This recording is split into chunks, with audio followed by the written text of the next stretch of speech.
In the wake of Hurricane Irma, the destruction suffered in the British Virgin Islands has been described as apocalyptic, and the devastation reminiscent of war. "It's just carnage here," Freeman Rogers, a local resident and the editor of the BVI Beacon, told the Washington Post last week. That imagery is not lost on Virgin Group founder Richard Branson. The British billionaire rode out the storm in the wine cellar of his private Caribbean island, then wrote in a blog post that he had never seen anything like this hurricane. Days later, he invoked a post-World War II reconstruction effort in Europe to describe what he believes must take place to help the Caribbean islands hammered by Irma, whose historically savage winds and flooding left at least 34 dead.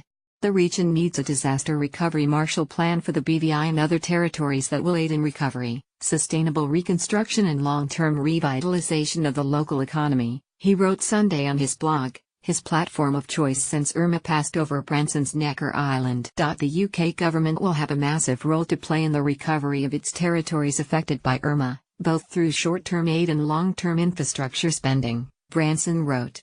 Richard Branson emerges from wine cellar bunker after Irma utterly devastated his private island. The European Recovery Program was a US-led effort to inject $13 billion into the economy of 16 European nations with agriculture and industrial production hollowed out by the war.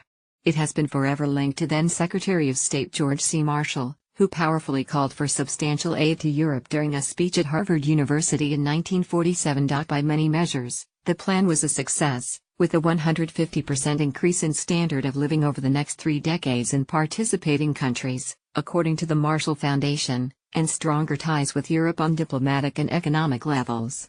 Launched in 1948, the aid effort concluded in 1952. Over the coming weeks, we'll have to assess exactly what is needed.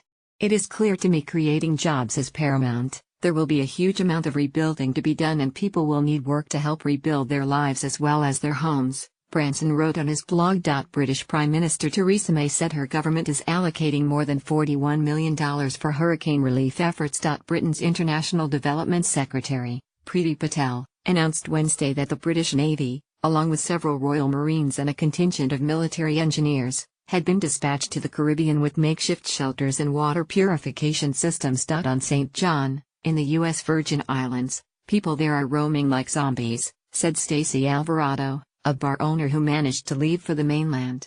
Her husband, who is still there, told her Sunday that residents and tourists are in shock. They don't know what to do, she said. The island was wiped out. It's like The Walking Dead down there. Other islanders sent social media messages pleading for help, decrying looting and a series of armed burglaries. Gaston Brown, the Prime Minister of Antigua and Barbuda, said Barbuda was barely inhabitable and literally a rubble.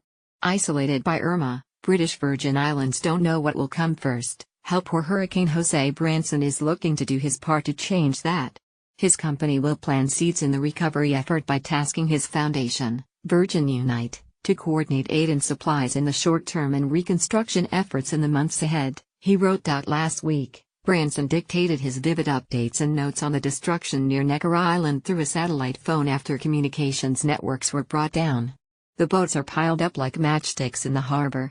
Huge cargo ships were thrown out of the water and into rocks. Resorts have been decimated, Branson said Friday after a tour of Virgin Gorda, a nearby island southwest of Necker. The houses had their roofs blown off, even some churches where people sheltered have lost roofs. But the whole British Virgin Islands community is rallying round, he said. Branson had said earlier that his compound was built with reinforced hurricane blinds designed to withstand high winds. But that wasn't the case for the surrounding area, or the rest of 74-acre Necker Island, his property for 4 decades. I have never seen anything like this hurricane. Necker and the whole area have been completely and utterly devastated. We are still assessing the damage, but whole houses and trees have disappeared, he said. Outside of the bunker, bathroom and bedroom doors and windows have flown 40 feet away. Branson is the 324th wealthiest person in the world, with a net worth of about $5 billion, according to Forbes, which notes that he bought Necker Island for $180,000. A few hours before Irma's impact, Branson wrote that he planned to retreat with his team to his conch,